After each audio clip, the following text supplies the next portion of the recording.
It is Monday, April 30th, 2018. It is 8 p.m. Pacific Standard Time, and so you know what time it is. It's time for a little bit of coin metal.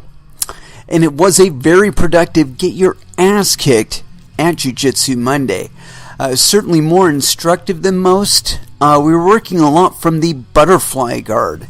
And I happen to like the butterfly guard because I have really, really strong legs. So it's a little bit easier for me if I've got both Hickson on your inner thighs there to be able to move your body around. And for those of you who do not follow Jiu-Jitsu, I know I'm like talking off of the side of a cliff or something here, but it's kind of an interesting situation to be in Jiu-Jitsu, to have your opponent where you have both of your feet in between their legs, on either side of their crotch, and you got your toes hooked up under their hamstrings. And from that position, you can do things like sweep. You could straighten out one leg, kick one leg up, and just sweep them on over. And today I did a really interesting little sweep. And I don't know why it occurred to me to do it that way, but my opponent was pressing in on me. And so we were trying to we were trying to get from the butterfly guard to getting to where we were at least posted or something like that. And we were doing like situational sparring with me completely flattened out, him having my butterfly flattened, and trying to pass the guard from there. And in order to keep him from passing my guard, what I did was I held his head to my chest, and then I kicked his feet out, his legs out from under him. I pushed on the top of his thighs and pulled on the back of his collar and extended his body enough to where I could straighten one leg out and sweep him over. It was a pretty sweet little sweep. I wish I could replicate that 8,000 times, so that when I get in a situation like that, I might actually be able to do it in a way that will, save my ass from something. But it's one of those neat positions to be in, and I like it because I've got all of my weapons in front of me. I've got my arms in front of me, I've got my legs in front of me, and they're between me and my opponent. And there are some easy passes to it, though, and those were really what we were working today, is circumventing those knees, really containing the legs and getting your legs around them. And we were doing one, and I managed to do it to where I worked the momentum enough to where I could swing my leg back up and over him and just take it straight over to full mount. And that was a lot of fun. I mean, again, it's one of those things that, if I could only do that in competition, or if I could only do that in a real life situation, I'll be set. The guy's not going to get me. I'm going to get him. That's how it's going to be done. Anyway, as far as what we are going to talk about with regard to cryptocurrencies today, as usual, I haven't the slightest clue, but the Twitter feed will feed us during the first music break, and I'm sure we'll be able to get through to a cogent topic before the end of the evening. Alright, and so it's with that I do want to go ahead and throw down into our first dance. And so here it is, a little bit of new helmet for you, Life or Death, here on Coin Metal.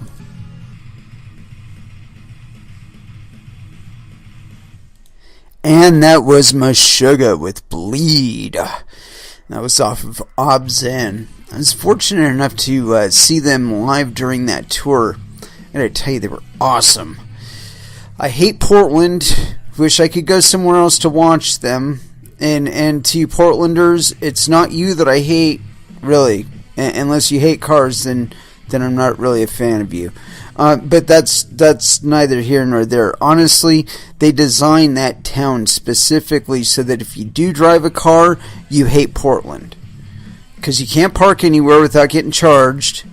And it's a pain in the ass. They make it specifically like a pain in the ass to drive in that town.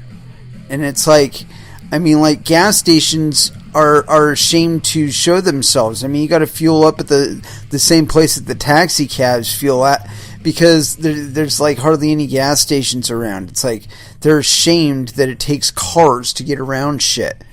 You know, I'm sorry, Portland. We are not in the electric car era yet. When the electric car can get me by 20 hours straight of driving on the available electricity in the vehicle, then we'll talk about me switching over to an electric car. And especially if the thing can recharge under the sun. Okay, now we're really talking. Because if I don't have to depend on you and your fucking electrical outlet just to refuel my vehicle, I'm all for it. If I'm going to cut the cord from fucking dependency on oil, I want to cut all the cords. I want some fucking autonomy. I don't want to substitute one slave master for another one. Right? It just saddens me. But that's neither here nor there. I'm so glad I don't live in Portland or a place designed specifically to make me hate driving a vehicle. Although Eugene is working on it.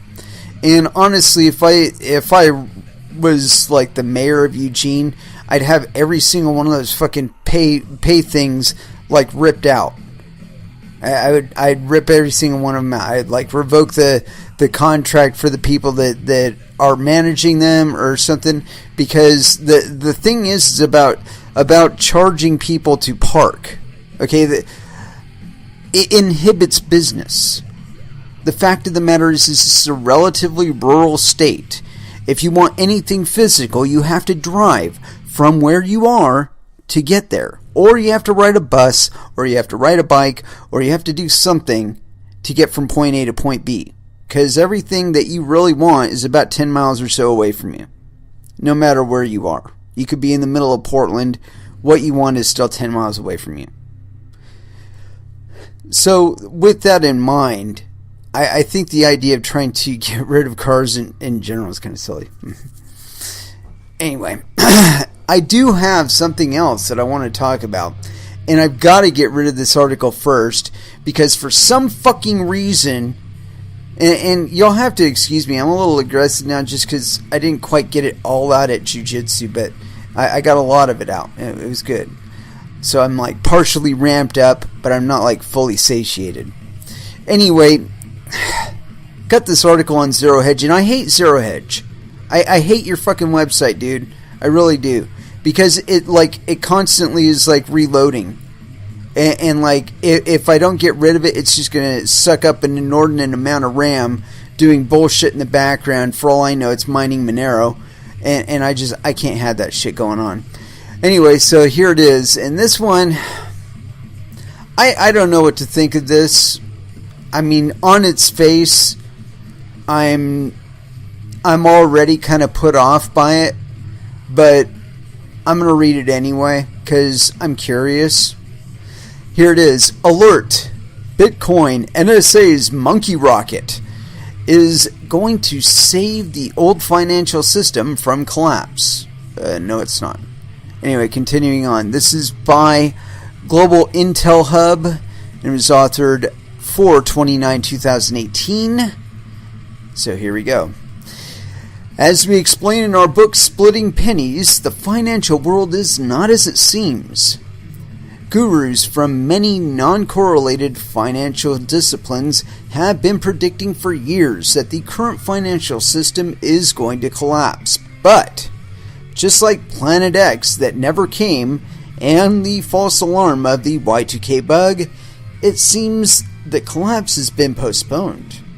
There's an answer for this that isn't being reported in the financial media. We must look at the whole picture here. So think macro, think global, and read carefully. First, let us state plainly that this collapse theory is all based on solid data. The debt bubble, over-leveraged banks like DB, who is 50-1, growing stagnant economic growth, etc. The list of apocalyptic economic data goes on and on. So, what's keeping the system afloat? Greed? There is one difference, and it's a big difference, a huge one, that all the doom and gloomers need to consider. It's not a "this time it's different" argument, but we have to consider global system dynamics and how they were different in Rome and other empire collapse metaphor scenarios. Today, there are powerful artificial intelligence systems that are so powerful they can outthink any opponent 10 moves ahead. Perhaps it is this intelligence that suggested the creation and proliferation of Bitcoin to replace the economic position that traditional fiat banks failed to provide. If you look at the system as a whole, Bitcoin is an extremely intelligent solution to an economic decay that quantitative easing alone cannot solve, and QE has proven to be impotent. Facebook is at the end of its use cycle. Perhaps the most important Facebook article here on Zero Hedge is this one. Quote, "Every part of this has made me sadder and sadder and sadder. I feel like my baby has turned out to be something horrible, and these people I trusted and helped along have forgotten where they came from," he said in a conversation with Kevin Delaney, Quartz's editor-in-chief. McNamee has become an outspoken critic of the company, comparing its role in the 2016 U.S. election to, quote, "the plot of a sci-fi novel," while at the same time admitting that he has profited enormously by backing Facebook early on. The organization he helped found, the Center for Humane Technology, has made it a mission to expose Facebook's multiple flaws and to try to fix them. Yeah, you know what? Facebook does have a flaw or two, but it's not like doomed or anything. Anyway, continuing on. How is Facebook related to crypto? Probably not at all. You should have read Michael Lewis's The New Thing, a must-read. These ideas are not dated. Silicon Valley, Wall Street, and DC still operate in this way, and you know what? We might go ahead and right-click on that bad boy. Depending on how old it is, we may or may not read it. Facebook created a massive bubble out of nothing. 462 billion as of today.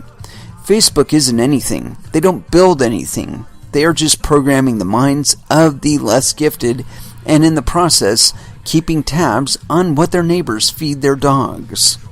Here's what one Facebook insider had to say. During his talk, he echoed criticisms by early Facebook executive Chamath Palihapitiya, who compared Facebook to internet crack and said it's ripping apart the social fabric of how society works. Yes, that's what it's supposed to do. Facebook did its job. It ripped apart the social fabric of how American society works, and I would say it's improved it, thank you. While Facebook is a global app, it doesn't have the same significance in other countries. Perhaps a few US friends, like UK, Australia, etc., are in the same boat, but most countries are not. Not yet.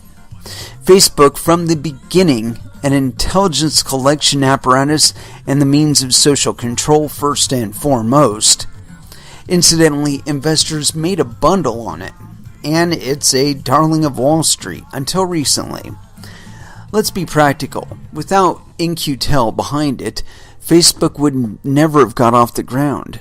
The CIA needed a slimy weasel like Zuckerberg to do their electronic bidding as the spy game globally and domestically was moving to an electronic paradigm. Don't forget that the military created the internet. It wasn't developed by two dudes in their mom's garage.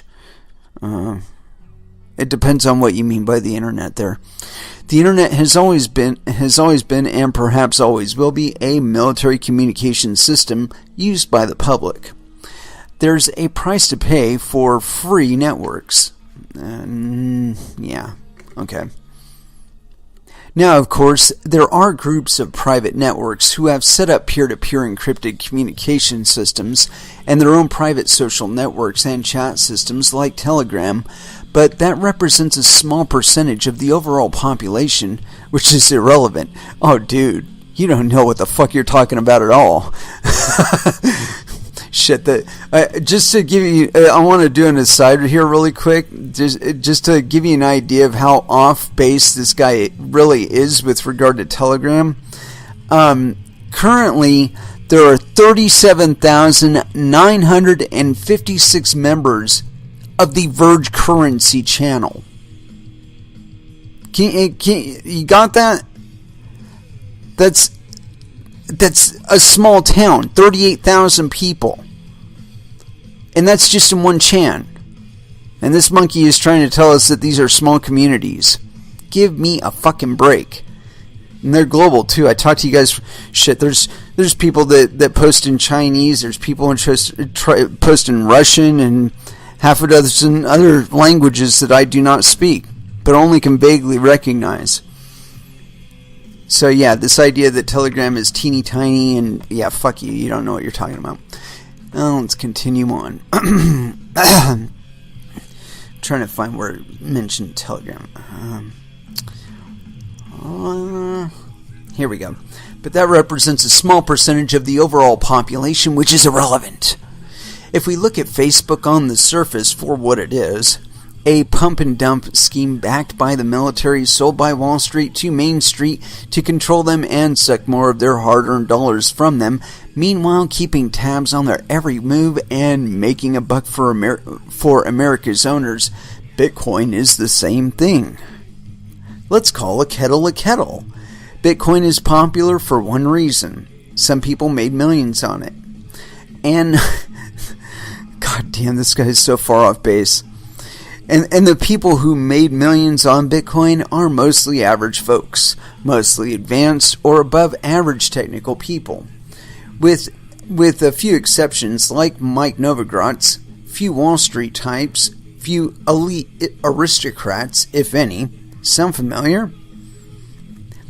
Remember Facebook in 2007, 2008, even before the massive control systems, the gamed news feeds, before things just, quote, vanished, like if you write something they didn't like, disappearing sentences, accounts, etc. There was a time before Facebook went viral that it was hip, and only techies, not the mainstream. And then suddenly it ballooned. So there are some obvious technical differences here.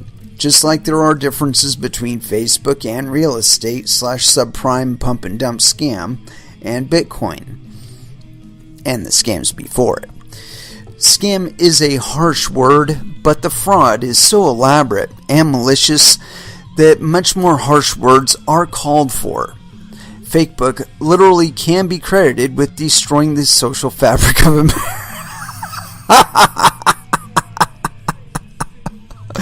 Dude, are you fucking kidding me? It didn't destroy the social fabric of America.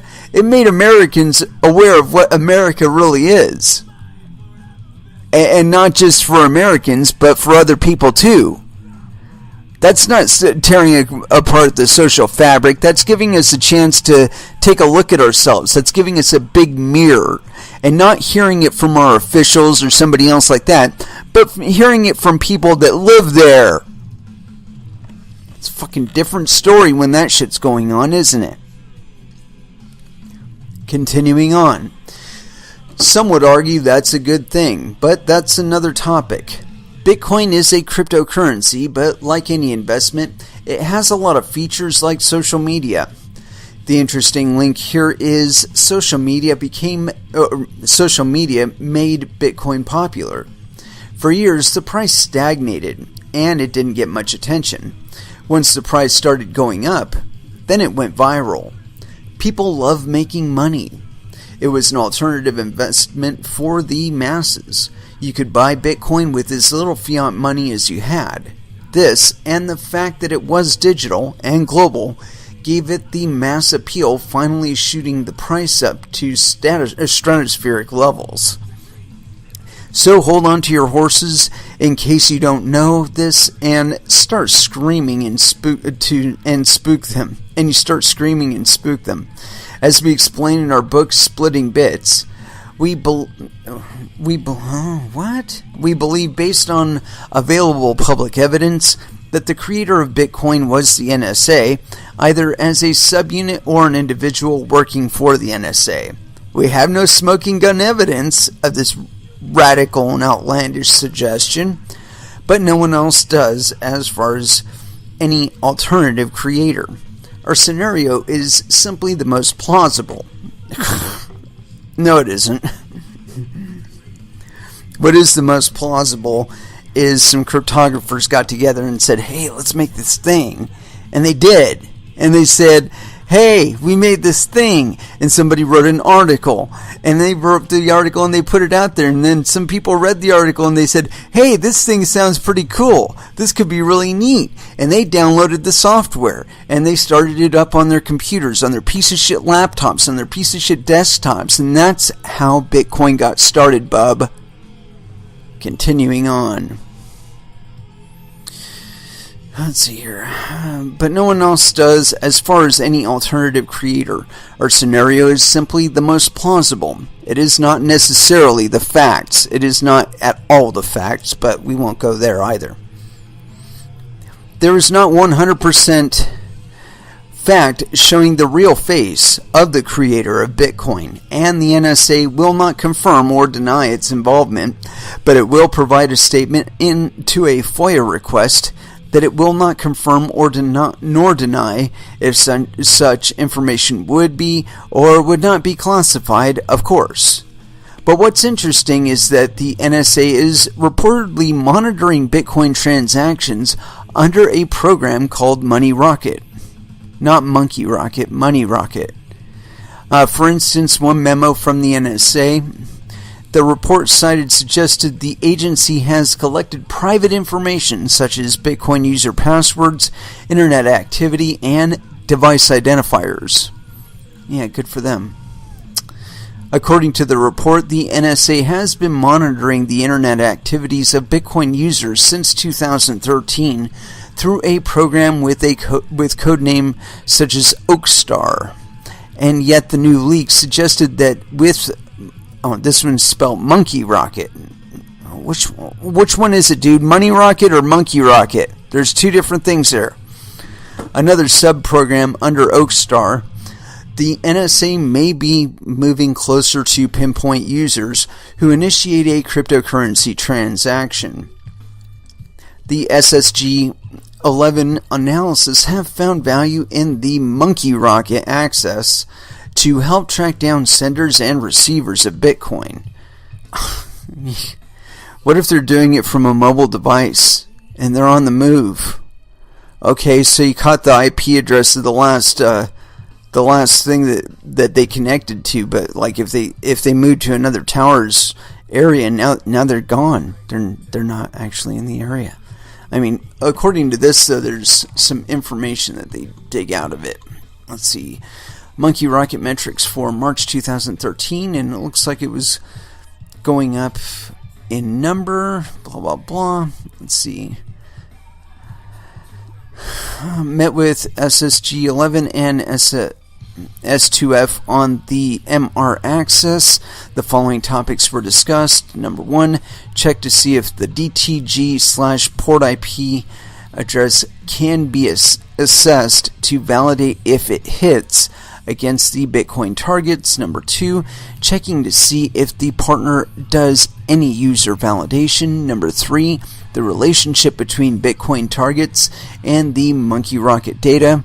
Number 4, additional data that is not found on XKS-Central but can be made available to the customer. And then the following files were sent to the customer for analysis: MAC-address.csv, password_hash_history.csv, provider user full.csv, user_sessions full.csv. as of right now, Monkey Rocket is offering a sole source for SigDev for the Bitcoin targets. We requested feedback and any mission highlights they have or will have. SNM. Let's see here.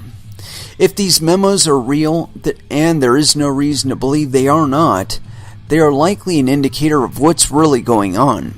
Such a program would likely involve a team of people, millions of dollars, and hundreds or thousands of documents. The NSA didn't set up Monkey Rocket to track down a few money launderers. It's not really their job. It's not their job, really. Going back to the Facebook analogy, we have to consider, number one, how Bitcoin goes up, and number two, how Bitcoin is primarily a grassroots movement from the fringe. Crypto is the next bubble. We can ride the bubble, but here we can make a bombastic claim. Bitcoin is the MySpace. Bitcoin isn't the bubble, actually. Bitcoin is a poorly designed currency, and remember that for Bitcoin there was no ICO. This ICO terrible idea was popularized mostly by quasi-criminals who were ineligible for registration. That's complete bullshit. We're referring to financial criminals, the new mafia. They have evolved from the days of protection insurance, etc., fraudsters, Ponzi scammers, and other similar elements the crypto world has attracted. No, actually just caused to be.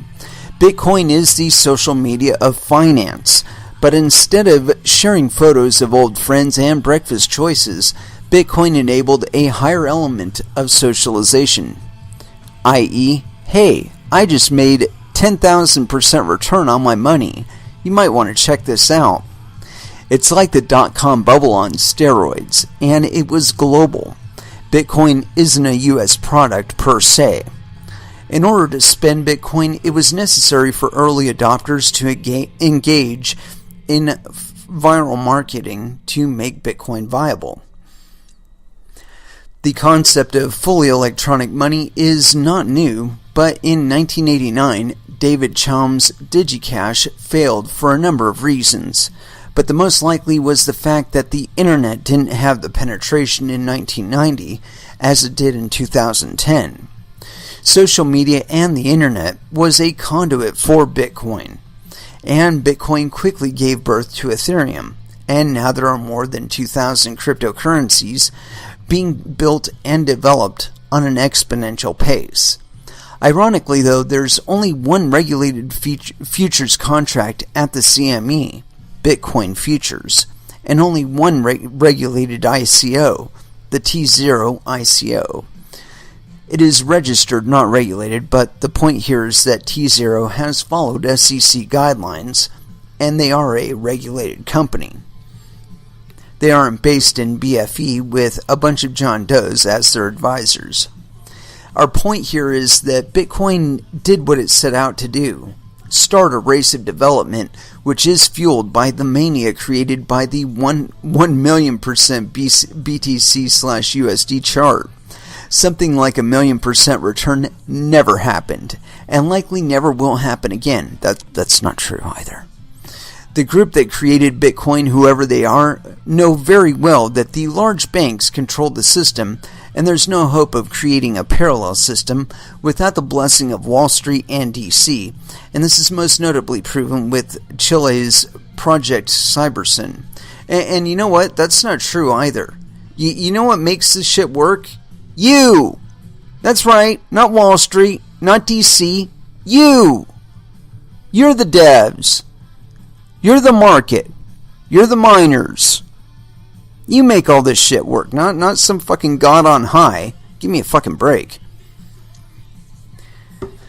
Project Cybersyn was a Chilean project from 1971 to 73 during the presidency of Salvador Allende, aimed at constructing a distributed decision support system to aid in the management of the national economy. The project consisted of 4 modules: an economic simulator, custom software to check factory performance, an operations room, and a national network of telex machines that were linked to one mainframe computer. a central point of failure. Project Cybersyn was based on viable system model theory and a neural network approach to organizational design, and featured innovative technology for its time. It included a network of telex machines, CyberNet, in state-run enterprises that would transmit and receive information with the government in Santiago. Information from the field would be fed into statistical modeling software, CyberStride, that would monitor production indicators such as raw material supplies or high rates of worker absenteeism in real time, and alert the workers in the first case, and in abnormal situations also the central government. If those parameters fell outside acceptable ranges, the information would be input into the economic simulation software, Checo for Chilean Economic Simulator, that the government could use to forecast the possible outcome of economic decisions. Finally, a sophisticated operations room, ops room, would provide a space where managers could see relevant economic data, formulate responses to emergencies, and transmit advice and directives to enterprises and factories in alarm situations by using the telex network. You know what's funny about this? Their ops room, the layout of it looks almost exactly like the deck of the Enterprise, except if everybody had a captain's chair. There's what, like 7 chairs here. Okay. We're not going to follow the flow there. The project was so ahead of its time. What a desktop computer can calculate was 10 times more powerful than warehouses full of computers in 1971. But the idea had to be squashed, and Allende was taken out and replaced with a U.S.-friendly regime. The timing of this dismantling was of the world's first AI economic management system coincided with Nixon's creation of the floating FX regime. Perhaps the opposite of intelligence should be noted. Analysis and conclusion. So here's the deal with Bitcoin and crypto. The big wave, the paradigm shift, it's going to be in the regulated coin space. No, it's not. The dollar cryptos, Fedcoin, crypto ruble, and crypto securities, when you can buy and sell crypto on regulated exchanges, then you're going to see a real paradigm shift. And that's what's coming, but slowly. And on that note, I predict by 2020, more than one cryptocurrency, and I'm not talking about some bullshit security or some shit like that. I am talking about a cryptocurrency trading desk is going to be on the NASDAQ. And this guy is full of shit. Continuing on. Over the last year, Lund says he's met with 20 central banks exploring the potential benefits of issuing their own fiat cryptocurrency on a blockchain. Specifically, he described the most durable digital asset as one that is, quote, issued by a central bank that represents a claim on fiat deposits in the real world, but still maintains, quote, some semblance of monetary policy, meaning manipulation. Though he wouldn't reveal the names of most of the central banks with which he's meeting, he described them as largely comprised of banks from the G20, an international forum with members including China, Russia, the US, and the EU. Lund further described these central banks as, quote, clients in some capacity based on these conversations. He said that he expects the first central banks to issue a fiat currency on a blockchain will be the smaller ones, with a high concentration of interest in Asia and North America. Not really. Is Bitcoin going to 50,000? Yes, it is. Probably not, but since Bitcoin's rise to 20,000 surprised many, so it would not be surprising if it went to 100,000. Just remember one thing. The only thing that makes Bitcoin go up is buying and no selling. Selling pressure from... That's not true at all, dude. Selling pressure from Mt. Gox trustees put the sell-side pressure on Bitcoin as they unloaded billions of US dollars worth of coins on the market. Bitcoin whales that control a huge chunk of available supply could sell. The only thing that can make Bitcoin go up to 50,000 are billions in US dollars worth of buy orders. There is a physical limit to the price of Bitcoin based on how much fiat currency there is in the world. Yeah, which we don't know, and they always print more, so that's not really a limit. For example, if every available US dollar, euro, and other fiat currency converted all of themselves to Bitcoin, it would go very high. And we can calculate what that number might look like. But it is a number. It is not infinite. That's not true at all. The number of US dollars, euros, and everything else in the world is infinite. It's infinite. We don't know how many there are. And we're beyond the knowledge of it. So therefore it is infinite. Continuing. The same can be said for stock, real estate, or other bubbles. This is Bubble Dynamics 101, something that the Bitcoin crowd mostly misses.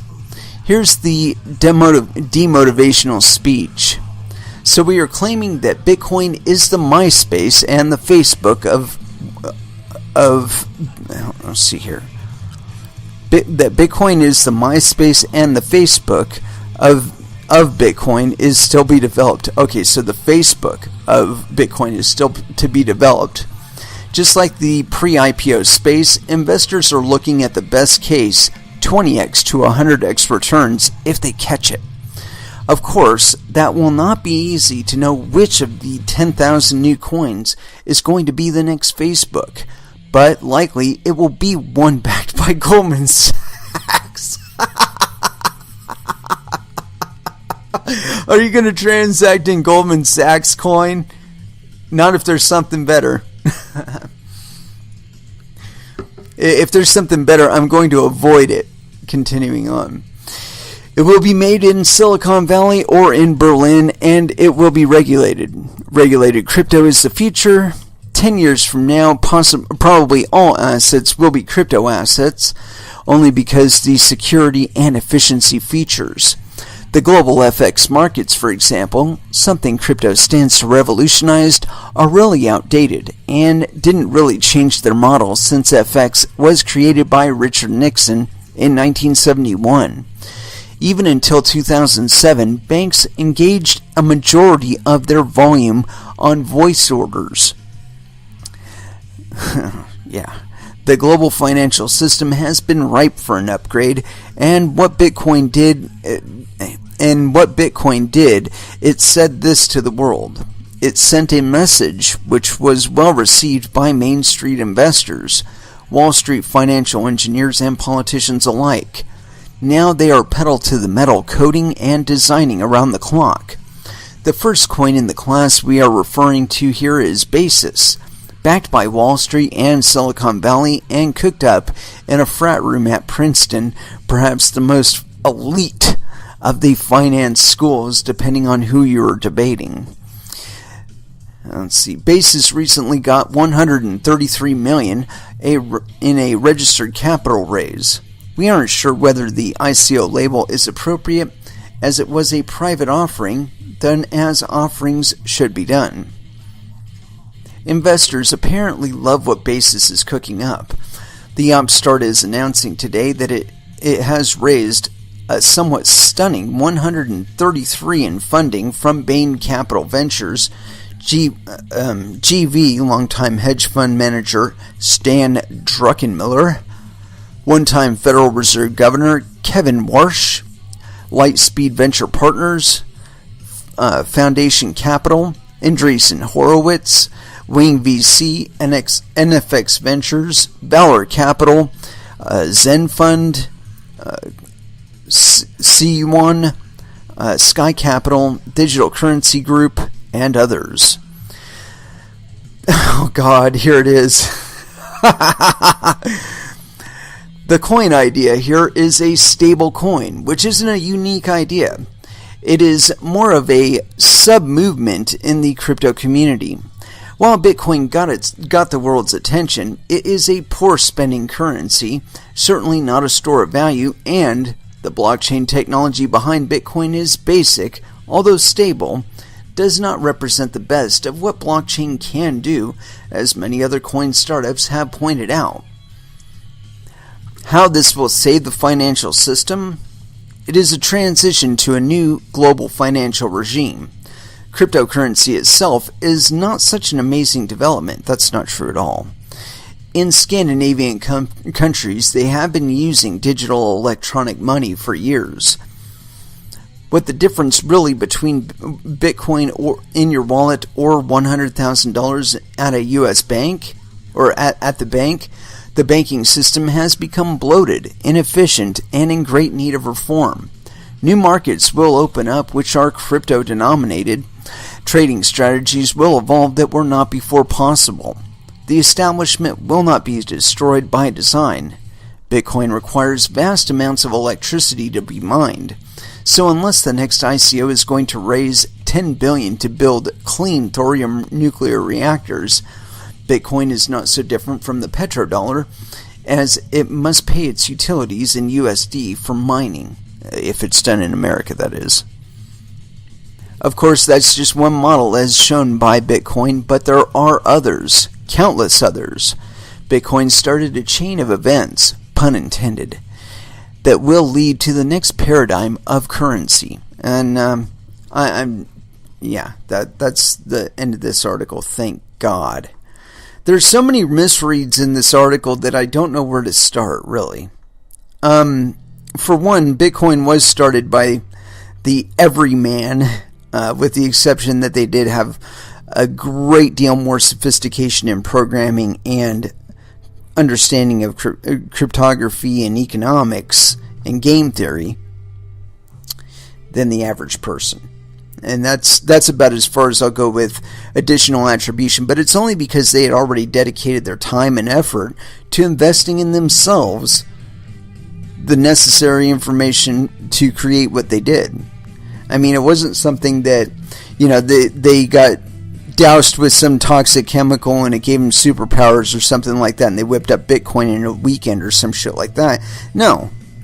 It was people that opened books and worked out the problems and did the spaghetti code and hammered it out to a prototype and shared it with other people. I mean, it's really amazing to me that people can misattribute this stuff. I mean, how many live betas have you been part of? How many games have you alpha tested? How many other systems of communication were you the first on? And how many times does that have to happen before you understand that, yes, it is a bunch of 20-somethings that are managing this shit? Or at least that start this stuff.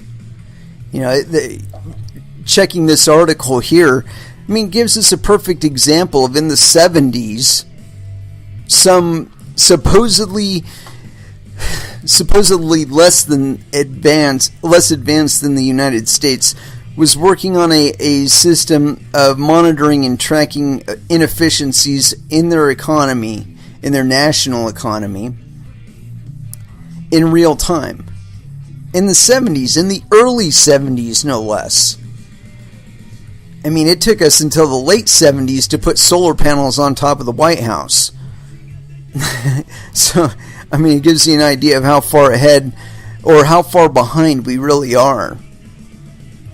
That we should be so much farther along, but because certain people like to keep us dependent on oil, we are still sucking the crap out of the ground and trying to fuel our lives with it. But anyway, with regard to this article, this person shows several fundamental misunderstandings or intentional distortions of what's been going on with cryptocurrencies. The fact of the matter is I don't care if the NSA did start some shit where they're monitoring people that are doing Bitcoin transactions.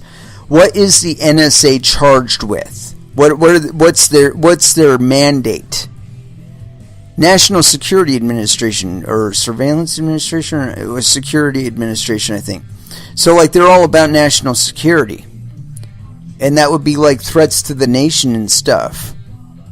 And as we've already noted a million times before, you can use Bitcoin anonymously.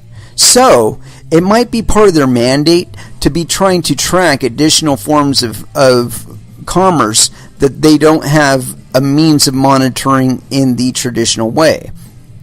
So monitoring your credit card transactions or whatever, that's not enough. They need to be able to monitor your Bitcoin transactions. And with regard to the NSA, what they do and whatnot, they may do phishing experiments where they're putting programs out that will, taste test the entire network and look for bad actors. Look for people that are moving millions and millions of dollars and trying to keep it all a secret.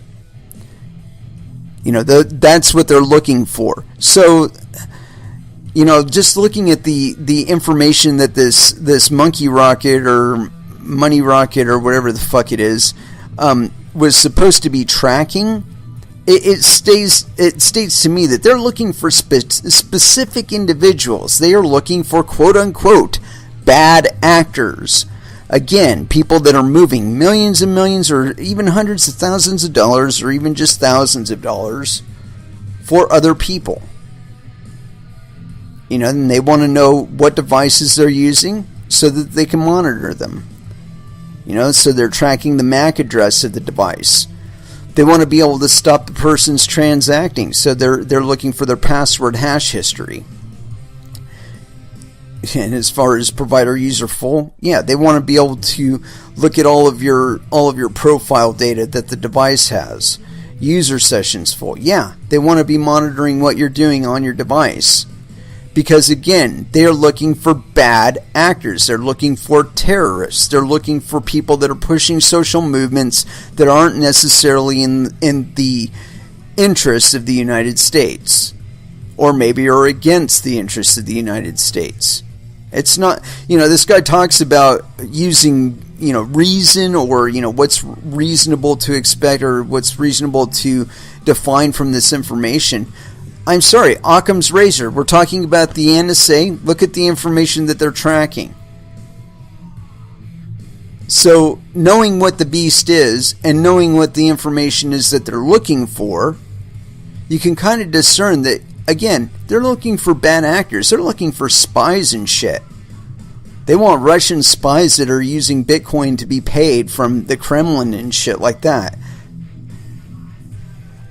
So, again, that's a major misread on the part of this. And another thing, this whole fucking stablecoin business. I've said this a few times now, but there's nothing that can keep a fucking coin stable. There is not. Let's assume for a moment, and I know there is some questions still remaining on this, but let's just assume for a moment that oil is a finite resource, that there is a limit to how much of it that we will be able to easily enough to make money on it, pull it out of the ground, right? For every gallon that we pull out of the ground, that's one less gallon that's in the ground for us to pull out later. That means it's a finite resource, and the money that we are spending on it will go up in time. It will take more dollars to pull the same amount out tomorrow, even if we do not print more US dollars. Now, of course, there's the dynamic of global demand for US dollars and willingness to circulate it. That's a consideration to be made too. But to try and assume that, for a moment, that isn't going to affect Bitcoin is fucking silly. And this guy doesn't even talk about the effects of fiat inflation on something of limited resource. So like Bitcoin, there's only ever going to be 21 million of them, right? So what happens when the Federal Reserve resorts to printing $100 billion additional dollars every month? What does that do to the price of Bitcoin? At month one, that's an additional $100 billion in the global economy that's circulating against volumes of Bitcoin. And of course, it's getting distributed to a bunch of new hands every time, and so that kind of evens out the inflationary effect, because people that demand dollars, some of them are getting them, but for the majority of the people that are receiving those dollars are receiving an excess load that they're going to end up turning around and putting into other vehicles that will have a higher rate of return than keeping it in US dollars. And that's what causes Bitcoin to go up, because the banks, they are buying stock on the Dow. The Federal Reserve holds significant amounts of securities that are traded on the Dow. They are an active trader. They have their own trading desk. You know, I mean, I don't think people put all this stuff together and really think about it. Now consider this. You've got a market that, other than the cost for mining, is almost entirely separated from all of that business. That means that the distortions of inflation that happen in the legacy markets don't occur in the same way in crypto markets, because we're dealing again with limited resources such as Bitcoin or other limited number cryptocurrencies, of course, like Verge. And that has a tremendous effect on upward potential of a limited number coin. Again, now we're talking about, when it comes to the value of them going up, we're talking about a differential of both public sentiment and fiat currency inflation. So, I mean, if public sentiment is drawing away at the same time that fiat inflation is increasing, we're not necessarily going to see an immediate appreciation in limited volume coins. But we will see a spike in them. And if you average it out over time, they are always going up against fiat currencies. Anyway, let's go ahead and throw back down into some music. I've been dying to play some Pantera here. Screw it. It's got to be Heresy.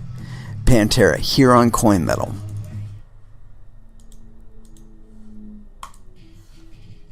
And that was Infectious Grooves with Punk It Up.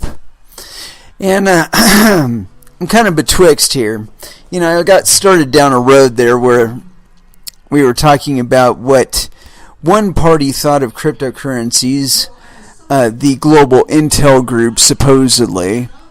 And, you know, we got their 2 cents. And honestly, I feel kind of ripped off. But it's with that I kind of tracked down this other thing. And I keep hearing about this idea. And I'm tempted to read it just because I want to, like, shit in this guy's pool. But it's 27 pages. I don't know if we got enough time. I mean, we've got about an hour and 13 left. And I'd really like to get in one additional short music break. But anyway, I'm taking a quick look to see exactly, you know, what's what as far as the summary of this business. And I'm really, really tempted. I'm tempted. We started on a direction, and this is kind of along it, because, you know, we did talk a little bit about central banks in that previous article. It was a little bit long. Anyway, the idea that central banks are going to be able to issue a cryptocurrency and that you are going to be compelled or desire to transact in it when you actually have currencies that are not managed by the same people that put us in all of this silliness. I don't know. I mean, really, which one would you choose? One that's wholly transparent and public, or one that's managed by a central bank somewhere? with no actual mining that you can participate in. I don't know if that's actually a feature of this business, so we're just going to read it. We're going to try and get through it. I don't know. I got about an hour and 13 total in the show. We may or may not be able to finish it. It's 27 pages. All depends on the size of the font here. Let's go for it. Basis. A price-stable cryptocurrency with an algorithmic central bank. This is authored, I guess, April 18th, 2018. And this is version 0.99.6. So we're almost to version 1, but we're not there yet. Abstract. The price volatility of Bitcoin and other cryptocurrencies is one of the biggest barriers to widespread adoption that cryptocurrencies face today. That's not true at all.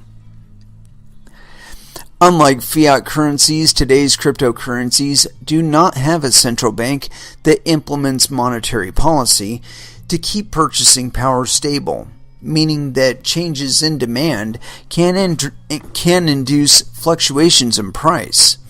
If users cannot be sure that the purchasing power of their accounts will remain stable, they will never adopt a cryptocurrency as a medium of exchange over a price-stable alternative. That's bullshit. Moreover, without price stability, it is difficult for credit and debt markets to form up on top of cryptocurrency because every contract taking payments in the future must charge a large premium to factor the price risk. For example, imagine you received a salary of 1 Bitcoin per month. If the price of Bitcoin dropped, you might miss rent. Jesus fucking Christ. These people are silly. While much cryptocurrency research has been dedicated to technical topics such as transaction throughput and smart contracts, almost no attention in comparison has been paid to improving price stability. Yeah, that's because we understand economics. A problem we believe to be a much bigger obstacle to mass adoption of cryptocurrencies as a medium of exchange. In the paper, we introduce Basis, a cryptocurrency whose tokens can be robustly pegged to arbitrary assets or baskets of goods while remaining completely decentralized.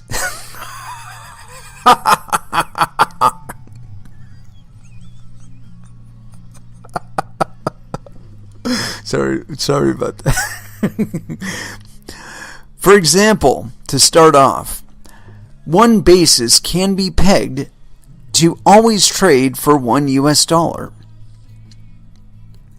In the future, basis could potentially even eclipse the dollar and be updated to peg to a consumer price index or basket of goods, similar to how central banks hit inflation targets today.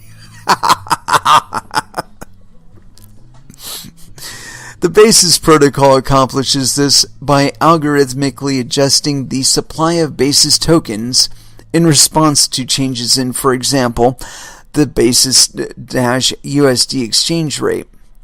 This implements a monetary policy similar to that executed by central banks around the world, except it operates as a decentralized, protocol-enforced algorithm without the need for direct human judgment. Oh, but they will judge. For this reason, Basis can be understood as implementing an algorithmic central bank. Introduction. Why does price stability matter? It doesn't.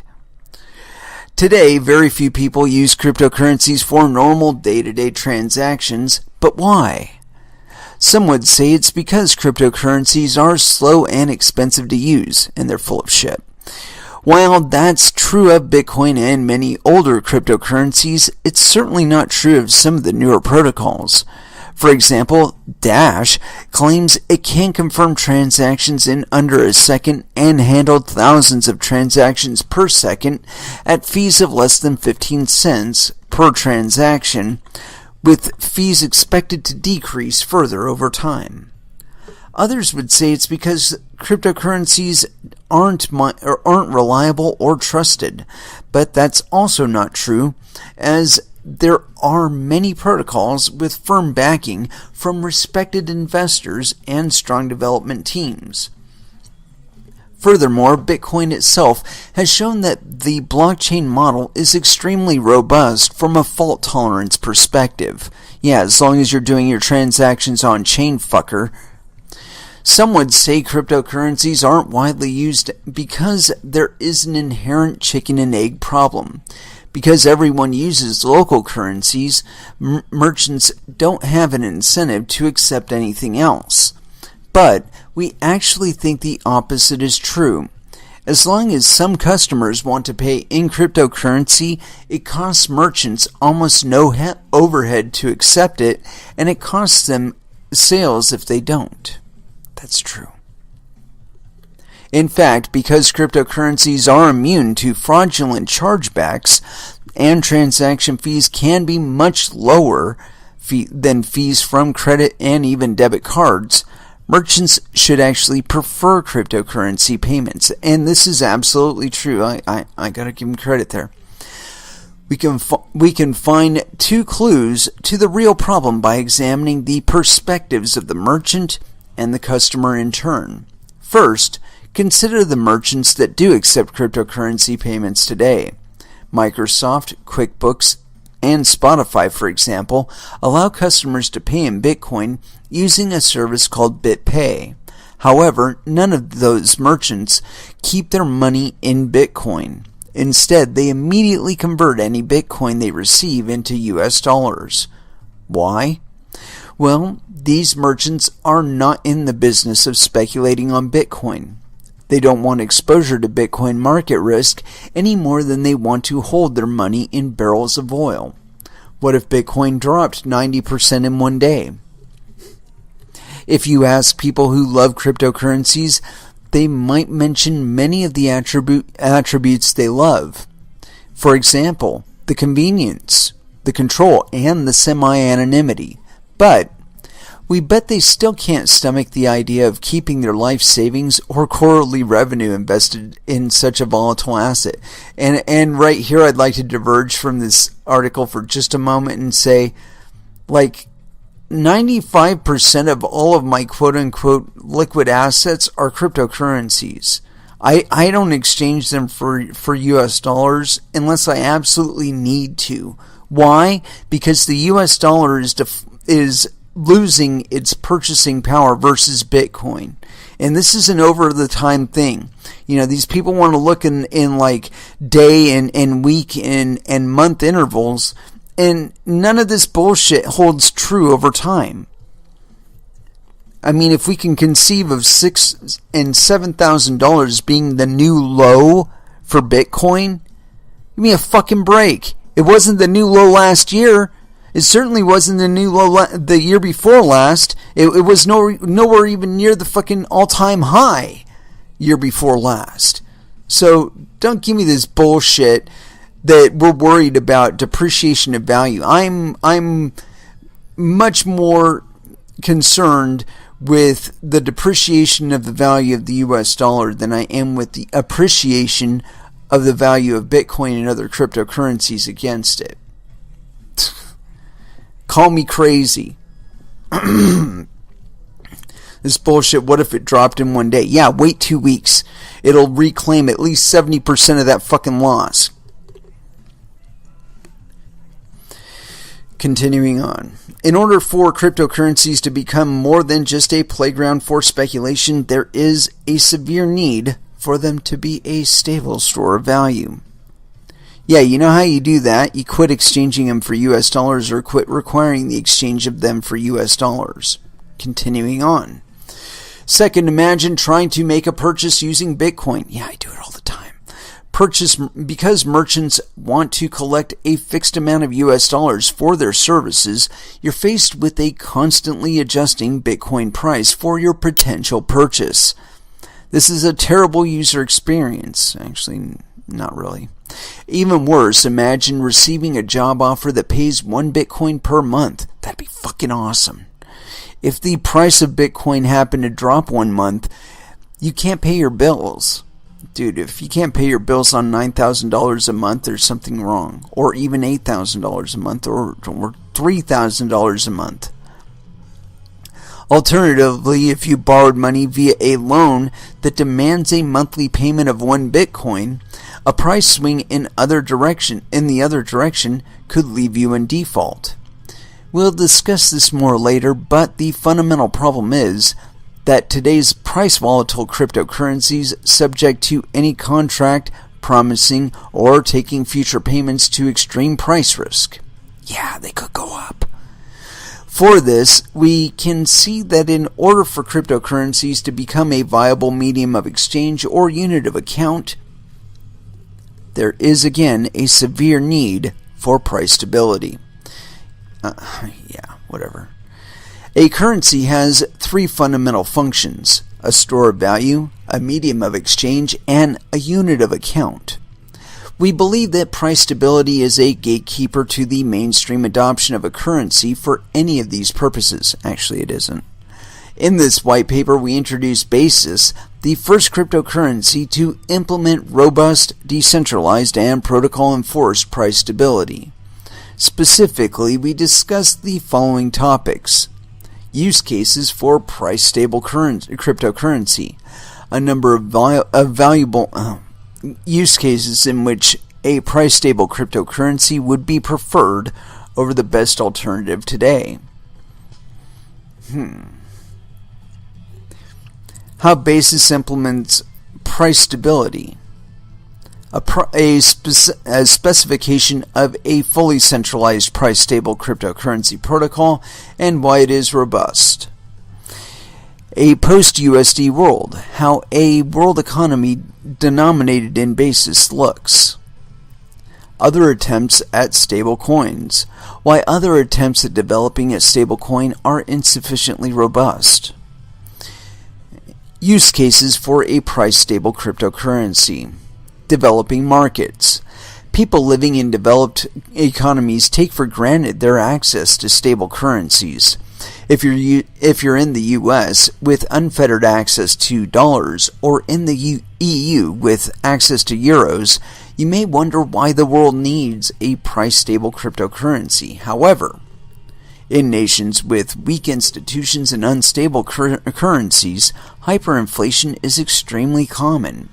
In these markets, we expect a price-stable cryptocurrency will be in very high demand, and you're wrong. As of publication in Q3 2017, Egypt is suffering 32% annual inflation, Argentina 23%, and Nigeria 16%. And this is just a sampling of countries whose governments are relatively more stable. Let's not forget Venezuela, whose annual inflation rate is currently at 741%. What would you do if your savings were disappearing at a rate of 740% a year? Faced with a rapidly devaluing local currency, people look for other ways to survive, frequently looking to the US dollar. This effect is known as dollarization. Generally, it takes 3 forms. Number 1. A population might choose to adopt the dollar over local currency without any coordination from the local government. The US dollar is used as the de facto currency in a number of Central Asian and Sub-Saharan African countries. And the rate of adoption can be overwhelmingly fast despite the lack of official coordination. For example, in 2 years, from 2006 to 2008, dollarization in the Seychelles jumped from 20% to 60%. Second, a country's citizens might demand the dollar in spite of government capital controls that prevent the transfer of US dollars across its borders. Argentina's black market for dollars, the dollar blue, was an open secret during its reign of capital controls from 2011 to 2015. During these years, 10 million to 40 million per day changed hands under the table at rates that were 25 to 30% above the official exchange rate. These rates were even published daily in national newspapers despite being officially illegal. Third, currency devaluation could grow so extreme that governments might officially switch to the US dollars, as happened in Zimbabwe in 2000. Today, the entire country requires routine shipments of physical paper dollars and coins. Isn't there an opportunity here? Whether or not dollarization is officially endorsed, citizens, banks, and governments incur significant costs in importing physical US dollars. A cryptocurrency solution by which millions of dollars could be transported on one's phone seems like a vastly superior alternative to paper dollars in all dollarization scenarios. As a final aside, it is true that many people in these hyperinflating economies are now using more Bitcoin. However, Bitcoin can never truly free people from their unstable local currencies due to its own lack of price stability. Yeah, it's usually going up.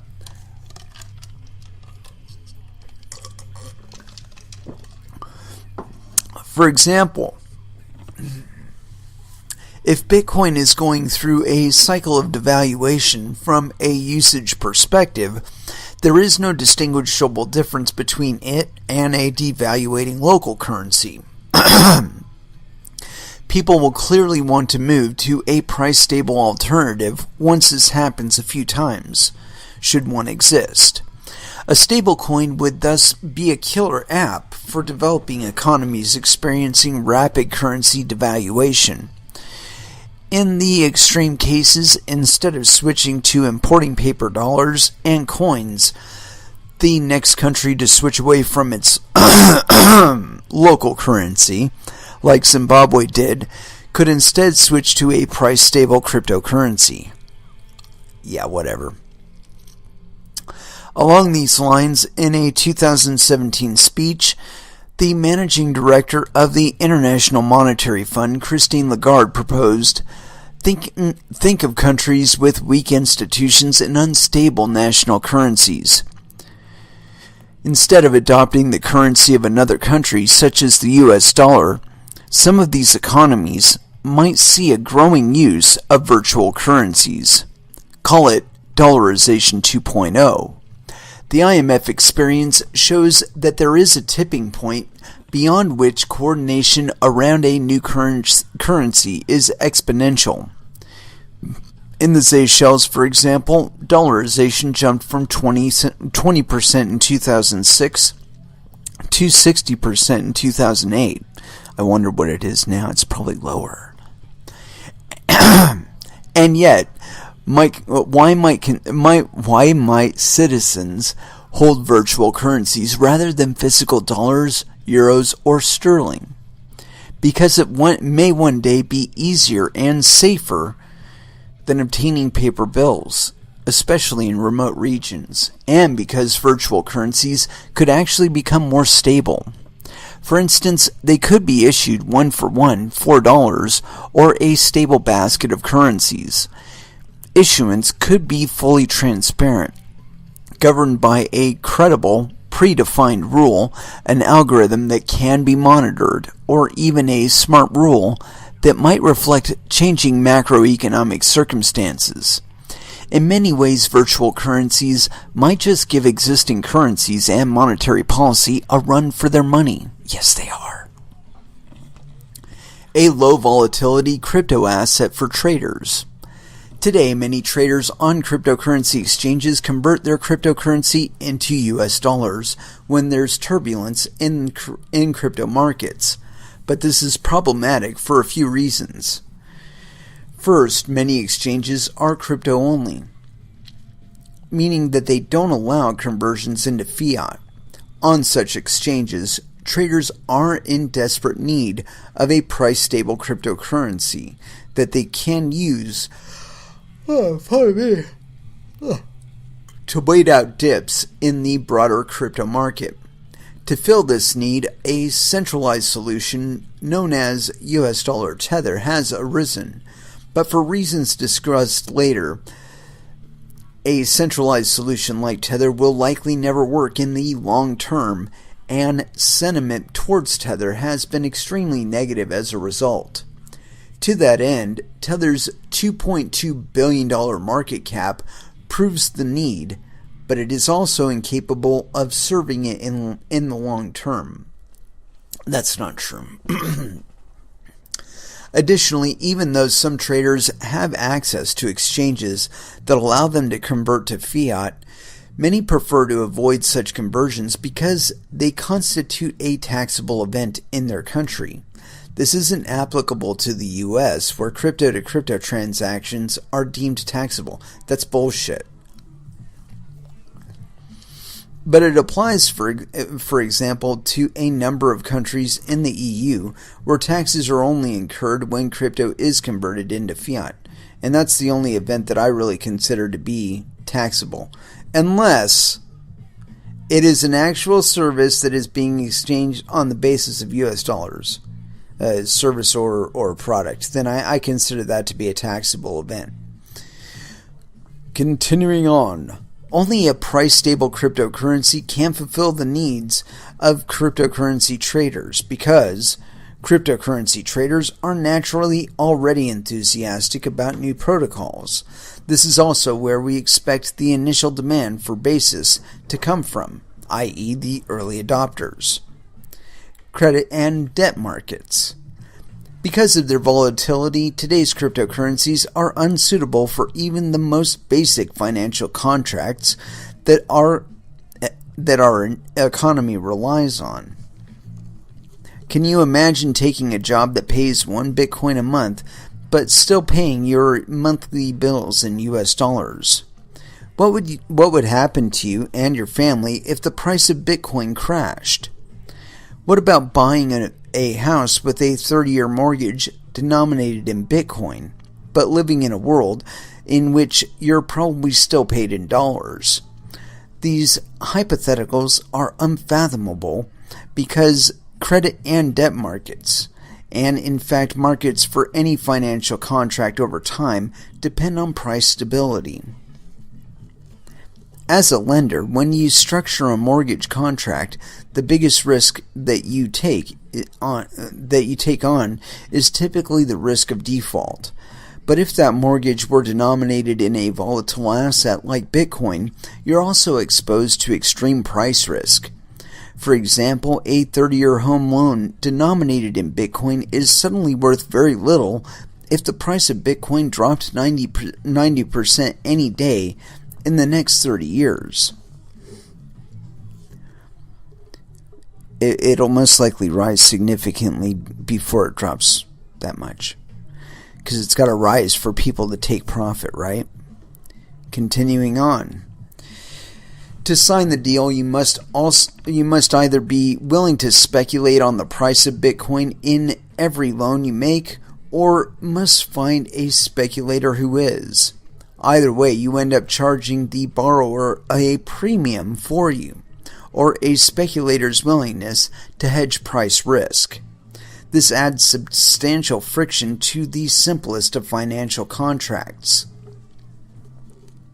By definition, this friction simply doesn't exist in a price-stable currency. Price stability thus enables financial instruments to be cheaper and makes markets more liquid. At a deeper level, to maintain their peg, price-stable currencies still require speculators who are willing to trade on expansions and contractions of the money supply.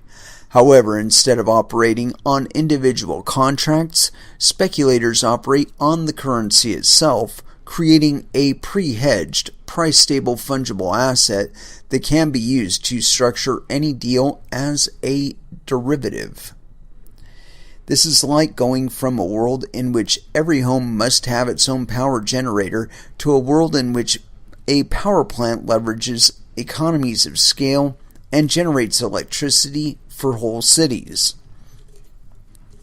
That's a market model we're going to be drifting away from. I'll just leave it at that. As cryptocurrency usage increases, we expect that demand will rise for a cryptocurrency usable for salaries, loans, futures contracts, options contracts, and more. In a price-volatile cryptocurrency, all contracts that involve payments through time require the friction of a speculator. Thus, by offering price stability, Basis is unique in enabling capital markets to form up on top of its protocol. This is a source of demand that we expect will grow larger and larger as time goes on. And I believe you're incorrect. The broader blockchain economy. A number of visionaries in the blockchain industry believe that we will soon see an ecosystem of blockchain apps arise, re-implementing existing services in a decentralized manner. For example, we may one day see a, quote, blockchain Uber or a blockchain Airbnb, each with its own app token. In fact, this is already happening with Filecoin, re-implementing the Internet's storage layer. See this blog post for a great description of what this broader blockchain economy might look like, and yeah, we won't do that today. Of course, if each blockchain app were to create its own token, there will be a need to be an interchange system to convert between some universal token and all of the different app tokens. We expect that everyone will hold this universal token and pay with it using a blockchain app. Thus, upon payment, the universal token will immediately get converted into the app token at the market rate. Yeah, whatever. The market rate's going to change as demand for it changes. So, how are you going to account for that dynamic?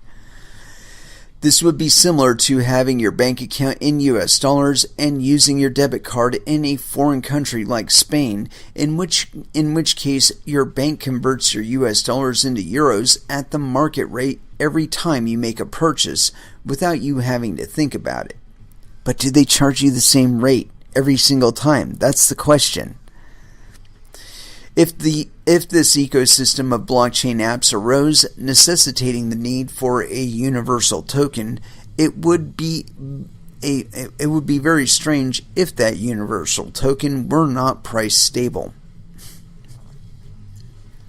For example, imagine your daily bus ride to work required $5 today and $50 tomorrow. Even more importantly, as we'll elaborate on in the next section, a price volatile coin is vulnerable to hoarding incentives. If people believe that a coin will appreciate in the future, they are incentivized not to spend their precious appreciating assets. That's right. This would kill the blockchain economy before it even got off the ground. Not really. In other words, if you believe that the future of blockchain apps, not only should you believe that the price stablecoin will be needed for an interchange, you better hope that a price stablecoin will succeed. No, I don't. Averting macroeconomic depressions. Imagine a world in which crypto has won over fiat. All savings are held in Bitcoin and everything is priced and paid for in Bitcoin. Never going to happen. From groceries to gas, from new cars to new homes.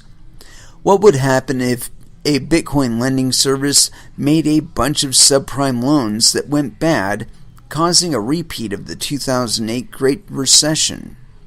Because there is no Bitcoin Fed, there is a real risk that the recession would grow into a full-fledged macroeconomic depression. Many economists believe that the Fed's actions in the 2008 crisis saved the world from another Great Depression. Actually, they just extended it. The logic behind this belief is actually fairly simple. Imagine we're in a recession and the demand for goods is falling. People buying fewer goods generally means that prices will fall.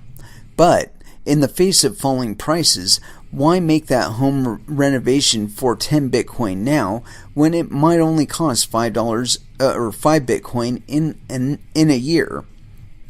And so demand falls further, causing prices to continue to fall, and so on, into a self-fulfilling prophecy. This phenomenon is known as a deflationary spiral, and it has been known to cause extraordinary losses in economic productivity, as happened during the Great Depression. Keynesian economic theory proposes that these destructive spirals can be broken by expansionary monetary policy that creates more money when price levels fall. However, this is impossible with existing cryptocurrencies because their money supply is fixed. On the other hand, this intelligent expansion of money supply is exactly what the Fed did in 2008 to prevent the repeat of the Great Depression. And it is also exactly what the Basis Protocol has built in.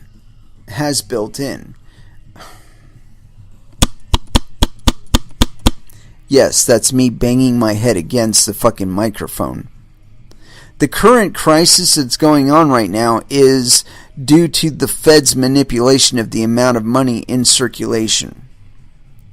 And so far, they've just been rapidly increasing it and then taking it back off the market by buying stocks with it, which also takes them out of the hands of the market, hyperinflates the value of the stock, and makes it impossible for people to buy it. So they can't get in on the riches there either because, in order to buy a full share, they've got to mortgage the house or something like that. I can't wait until the Fed actually cashes out on those positions. It's going to be a blast.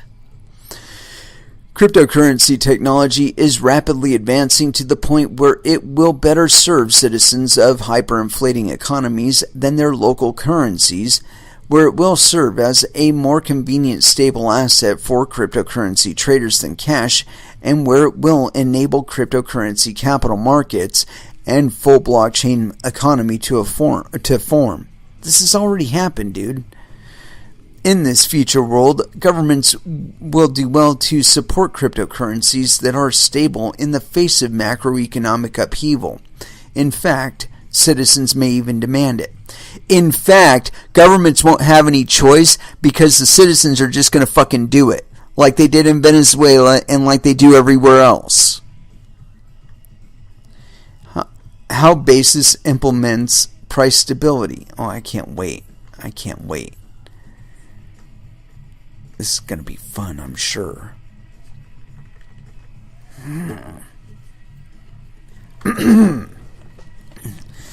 Basis implements price stability using these same economic principles relied upon by central banks around the world.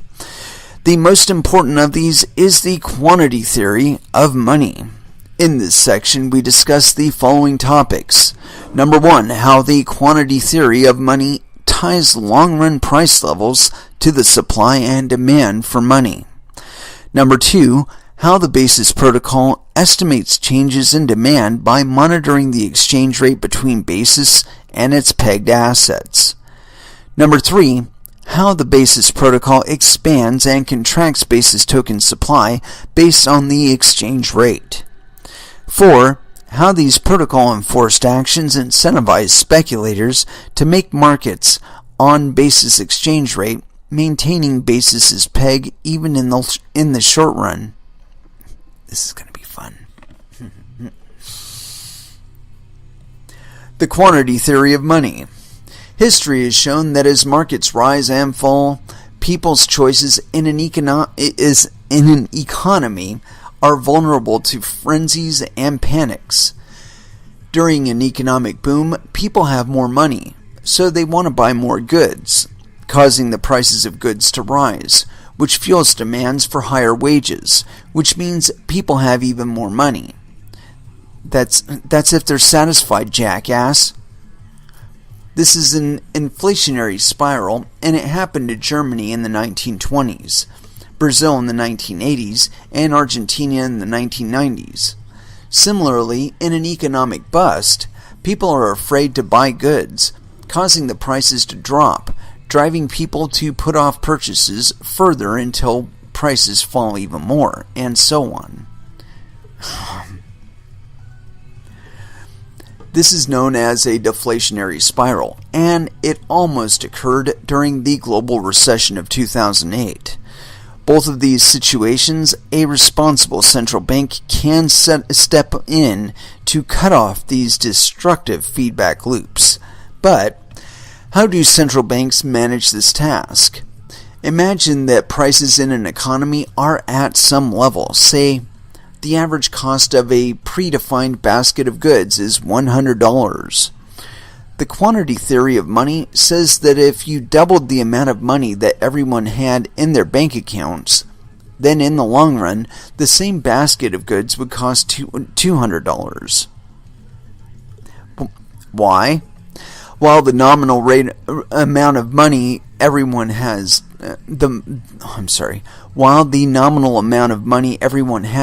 doubled, the true value of goods has stayed the same. This means that people should be willing to part with twice as much nominal money to get the same amount of value. The same principle applies in the reverse. If we yanked half of people's savings out of the economy, then in the long run, our same basket of goods would only cost $50.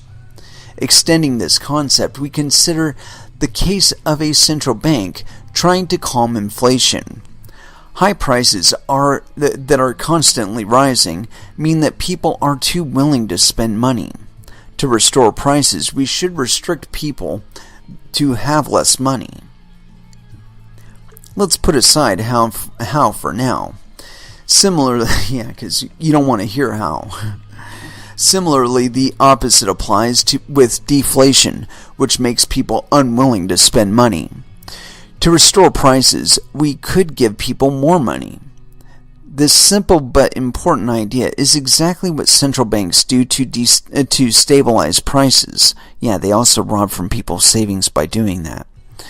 While the tools that central banks use to implement monetary policy can be abstruse and difficult to understand, ergo open market operations and reserve requirements, a central bank does precisely two things at a high level.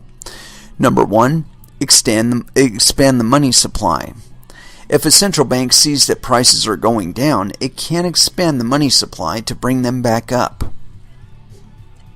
And just a point on that, there's another reason why prices go down. You know, if I as a manufacturer invest in a greater amount of manufacturing, then the price, the cost to me, if the value of money stays constant, the price to me for each unit goes down. So that means I'll pass that savings on to you, the consumer, when I sell it because it costs me less to produce it. If, in fact, I do so. But when they expand the money supply, you don't actually receive that savings, because the cost differential and the price inflation makes up for it. So, you know, while the Federal Reserve is tweaking the economy around, they're adjusting the savings out of your pocket and into theirs, and out of my pocket and into theirs. And that's what they're not telling you with all this talk about manipulation of money supply. Continuing on. Contract the money supply. If a central bank sees that prices are going up, it can contract the money supply to bring them back down. In other words, strangle the economy until you charge less because you need the fucking money and there isn't any. Expanding and contracting the money supply works because the quantity theory of money states that long-term prices in an economy are proportional to the total supply of money in circulation. That's assuming that it's the only money in circulation. That's no longer the case. Below is an example of the theory applied to keep price levels stable in a currency-like basis. Number 1. Suppose you want to peg a currency-like basis such that one token always trades at $1 US. We'll show that you can do this by growing or shrinking the supply of tokens in proportion with how far the current exchange rate is from the desired peg. First, we introduce the concept of aggregate demand. Conceptually, aggregate demand describes how much people in aggregate want the coin. Demand equals coin price times the number of coins in circulation. This is also known as a coin's market cap, since market cap equivalently describes how much people in aggregate value the coin. What if no one values it? Let X represent the number of coins in circulation, i.e. the coin supply. Suppose that demand has risen over the past few months such that coins are now trading for $1.10. Demand equals $1.10 times X. To determine how coin supply can be adjusted to restore a peg of $1, assume that demand stays constant and let Y represent the desired number of coins in circulation. That's a big fucking assumption, dude. Demand underscore before equals $1.10 times X. Demand underscore after equals $1 times Y. Demand underscore before equals demand underscore after. What happens to the 10 cents?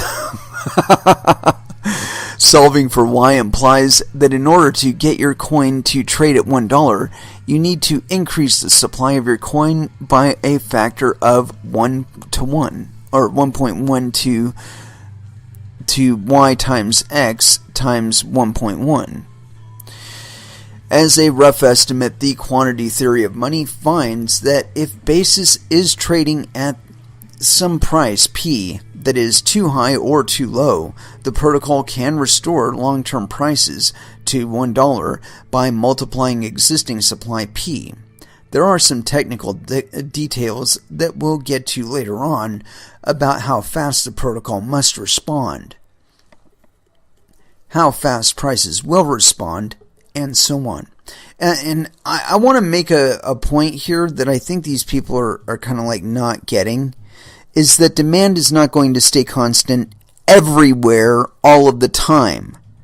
If you're going to be using this stablecoin as an underlying coin, you're going to be expanding and contracting it constantly, and there will be a differential between localities. I don't care how stable your fucking coin is, because there will be a greater availability in one area than there is in another. And we're talking about global markets here. So it'll be just as easily to trade it from one locality to another and make money on the arbitrage. So you're not really solving anything with this fucking stable coin. And again, the underlying demand thing. Okay, so you're going to end up with 1,000 coins in circulation, because I doubt anybody's really going to value it. Especially if it's sucking out all the arbitrage that you should be making, that you currently are making when you're trading. They want to take that away from you with this shit. I don't care how you candy coat it. You can't do a stable coin. This fiction of a peg. It's not a true peg. If you're contracting and expanding the supply, you do not have an actual peg.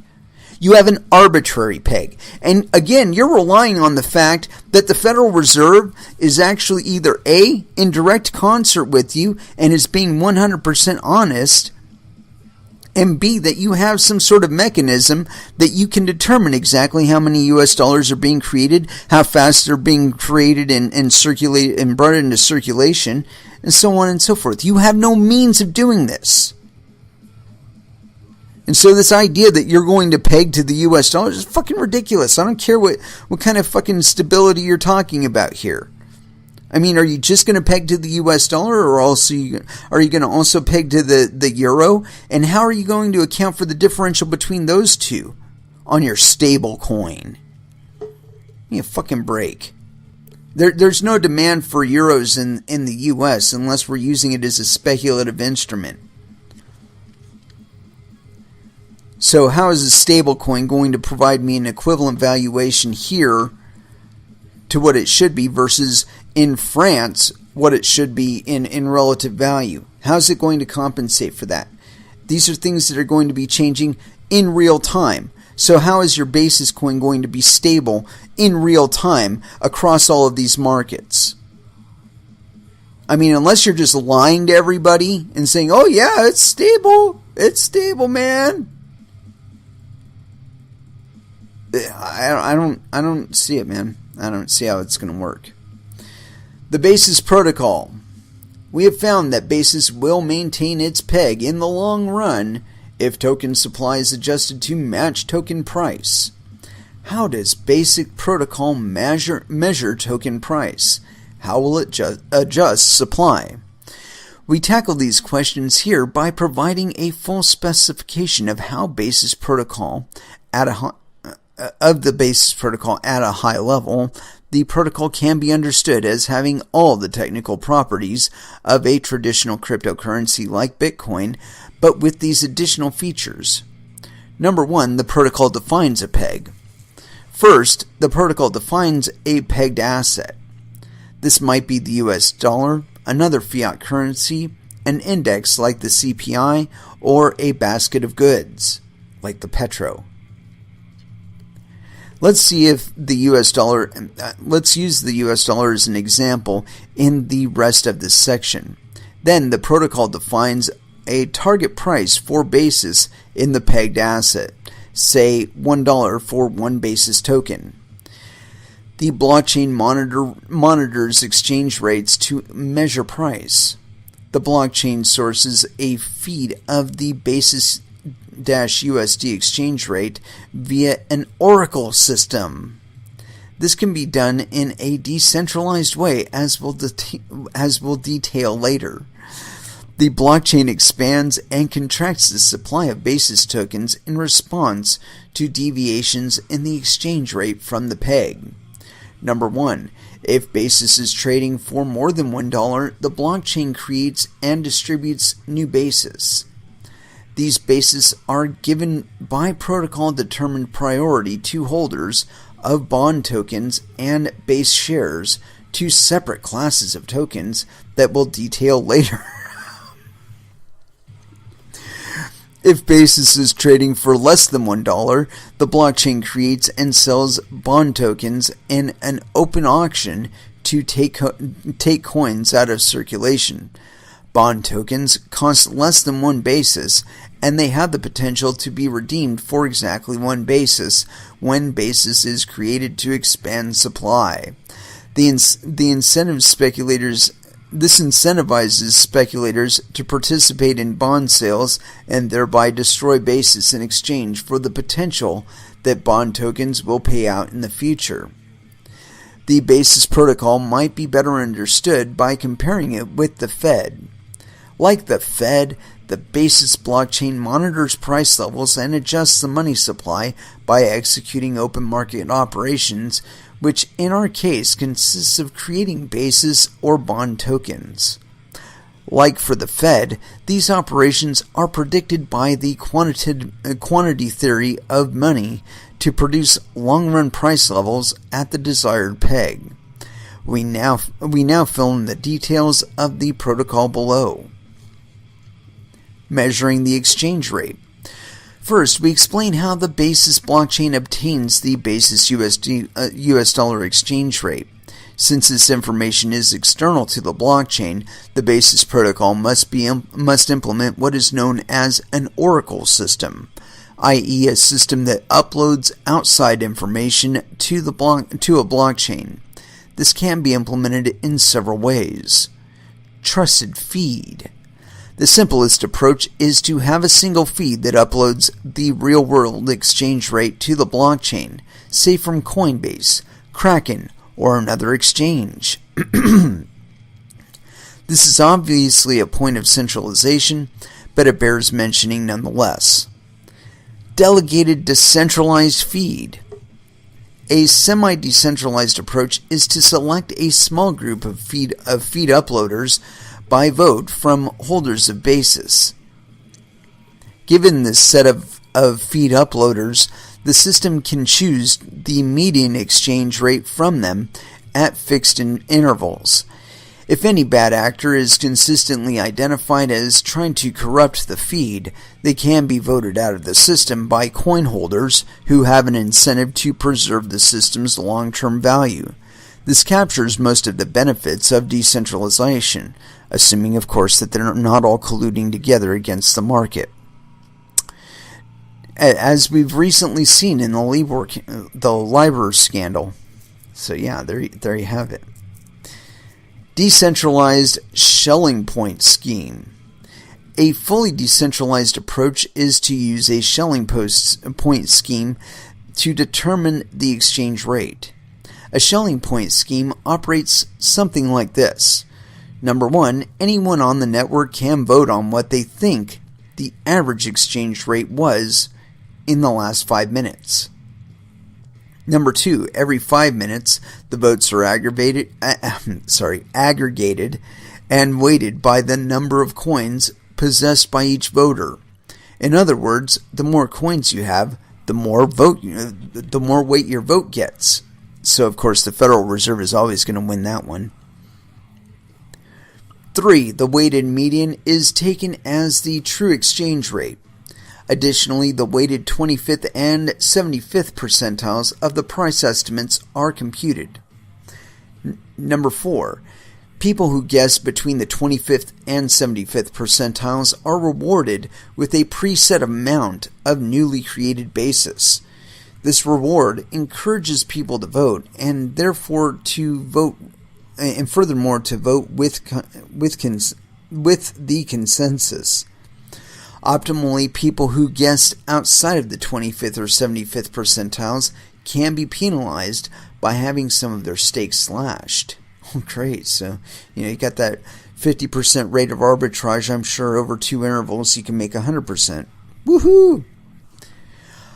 By weighting according to coin ownership, selecting the median, and including a consensus reward mechanism, the scheme largely protects itself from bad actors so long as no actor owns more than 50% of the voting coin base.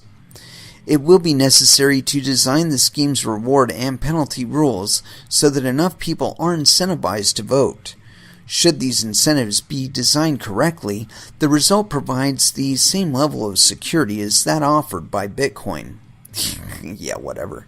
Which is similarly vulnerable if a single miner claims more than 50% of mining CPU. Ethereum should implement proof of stake, etc. Okay. The trusted feed and delegated decentralized feed approaches are easy ways to securely bootstrap the protocol with some sacrifices to decentralization. The shelling point scheme is more novel, but we believe can make it robust by properly engineering its incentives. Either way, all of these implementations are valid alternatives for providing the basis blockchain with a feed of basis US dollar prices. As an aside, sourcing a basis USD exchange rate need not depend on liquid currency markets between basis and USD. In fact, the exchange rate can be computed by measuring any prices denominated in basis. For example, if basis has trouble getting listed on a crypto fiat exchange, the basis US dollar rate can be sourced from a crypto-only exchange by first obtaining the basis Bitcoin rate and then separately sourcing the Bitcoin USD rate. We could even get creative by setting up a basis-denominated marketplace, observing the basis price of items with known US dollar prices and computing an implied basis US dollar rate. While we expect to be able to rapidly integrate with exchanges since we have several angles with large stakes in prominent crypto fiat exchanges, including a member of the Kraken board, we know that the protocol does not depend on this in order to source a robust exchange rate. And you people are silly if you think you're going to be trading this thing on cryptocurrency exchanges and be able to maintain your peg. I mean, Paycoin tried that. They died really fucking quickly.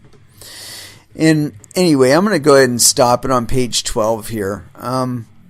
Honestly, I don't feel like this idea is going to be any better than going with the Federal Reserve note as the basis of our economy. And I've got to say, all of the risks that they're talking about you absorbing can be solved with just market orders. You know, take your orders straight to a wallet that deposits into another wallet on an exchange. And have somebody managing your buys and sells. You know, put it above retail. Make an additional premium on it. Why not? That's what the market is there for. Anyway, let's go ahead and throw back down for a brief music break. And then I'll maybe continue digesting as just a teeny tiny. And then we're going to go ahead and close it out for the night. But I've been wanting to play some Machine Head. And, yeah, None But My Own, off of Burn My Eyes, here on Coin Metal.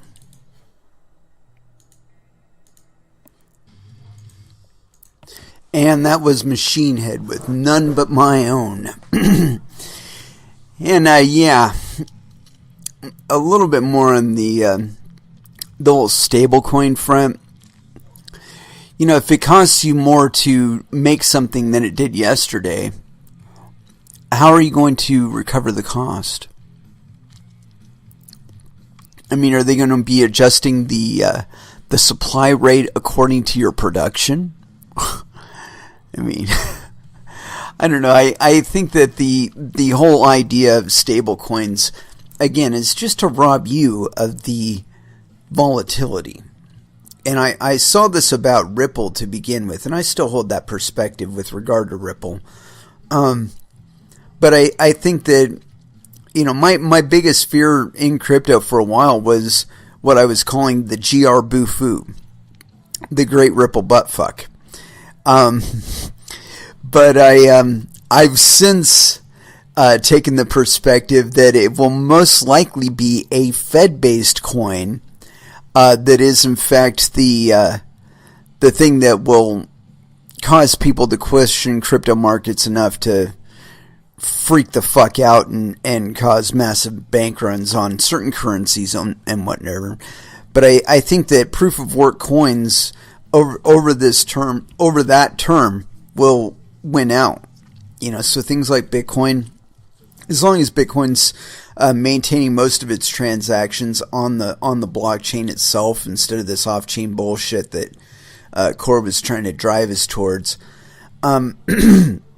And they haven't stopped trying to drive us towards it. I think that's going to be a pressure that we contend with no matter what. But I just like centralized managed fucking stable coins. I think this is a ridiculous concept. Because in essence, you're going back to trust. You're going back to the trust that while you're holding your stable coins, they will still retain some sort of value.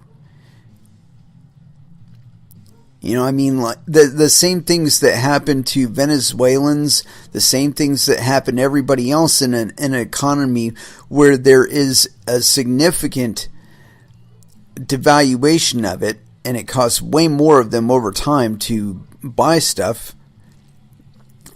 We have this problem again and again where the trust is abused. The trust is given to the banks and the governments to maintain a stable economy, and they abuse it. You know, it's like if I'm making plastic worms and I decide, you know, I'm going to upscale my manufacturing facility and I'm going to try and make a little bit more per unit by making just way more of them because, you know, I've got enough demand for it that even at charging a lower rate per unit, I'm still going to make money, right? And I try and do that, and what will the Fed do? They'll adjust the rate up so that now nobody else in the market but the Fed enjoys the savings that I've given the market by just making more units at a faster rate or whatever. You know, whatever efficiencies that I've made in my process, the the Fed is basically robbing the market of it. They're saying, oh no, you don't need that 2% additional savings on this service or product. We need that. We need that for something else. So you guys could just go fuck off. And I mean, they've been doing it for a while now, and the U.S. dollar has lost about 98% of its buying power as a result of that. And I would argue that the dollar price of everything, if the demand for dollars had, or at least the supply had been constrained enough to maintain demand for it, that we would have been enjoying those savings, and that we would be living freer and richer lives. But instead, those monies have been squandered away on people's paychecks and so on and so forth. And when I say people's paychecks, I'm talking about like the Federal Reserve and all the managers and all their secretaries and the secretaries. And it's not really benefiting the market as a whole from my perspective. And I think that's really the reason why cryptocurrencies exist, is to give these people competition and trying to get rid of the necessity or the desire to compete by neutralizing the volatility of the tokens or coins that are being traded. I don't think that most people will comply with those. I don't think that most people will even bother to trade in these stable coins, unless, of course, it's to cash out of crypto and take some of that lovely profit that they made while they were trading. Anyway, it is with that I'd like to close out this episode. We will be back again on Wednesday at 8 p.m. Pacific Standard Time. So until then, I want y'all to trade safe, because no amount of stable coins is ever going to save you from volatility. I want you to do your homework, because these people could be lying to you just as much as the Federal Reserve or any other centrally planned currency. And watch out for your own bunghole, because nobody can save you from volatility. Nobody. Thank you very much for listening, and you all have an excellent evening. Oh, and our last dance for the evening will be Megadeth, Death from Within off Dystopia, here on Coin Metal.